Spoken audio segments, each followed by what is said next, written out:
आकाशवाणी नागपूर. मेधा नांदेडकर आपल्याला ठळक बातम्या देत आहे.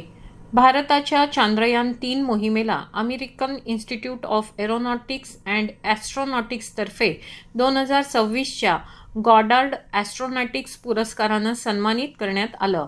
अमेरिकेतले भारताचे राजदूत विनय क्वात्रा यांनी AIAA असेंड परिषदेत भारतीय अंतराळ संशोधन संस्था अर्थात इस्रोच्या वतीनं हा पुरस्कार स्वीकारला.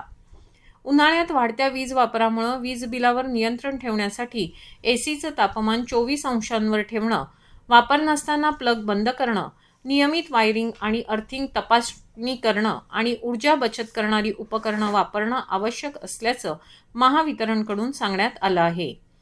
उन्हाळ्याच्या तीव्र झळांपासून बेघर आणि भिक्षेकरी नागरिकांचं संरक्षण करण्यासाठी नागपूर महानगरपालिकेतर्फे विशेष मोहीम राबवण्यात येत असून आतापर्यंत 466 बेघरांना सुरक्षित निवारा देण्यात आला आहे. यापैकी 159 जणांचं पुनर्वसन करण्यात आलं असून काहींना कुटुंबासोबत पुन्हा जोडण्यात आलं तर काहींना रोजगार उपलब्ध करून देण्यात आला. महापौर नीता ठाकरे आणि पोलीस आयुक्त रविंदर कुमार सिंगल यांच्या मार्गदर्शनाखाली सुरू असलेल्या या मोहिमेत नागरिकांनी रस्त्यावर दिसणाऱ्या बेघर व्यक्तींची माहिती मनपाला देण्याचं आवाहन करण्यात आलं आहे. नागपूर महानगरपालिकेच्या दुर्बल घटक समिती सभापती लक्ष्मी हत्तीठेले यांनी आज सभापती पदाची सूत्र स्वीकारली. मनपा मुख्यालयात आयोजित छोटेखानी समारंभात स्थायी समिती सभापती शिवानी दाणी वखरे उपस्थित होत्या.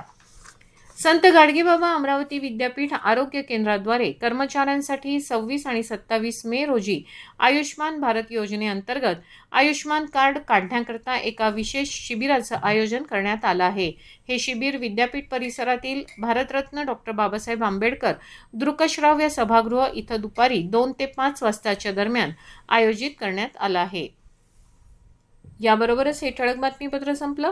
या पुढील बातमीपत्र आपण रात्री 8:42 ऐकू शकाल. नमस्कार.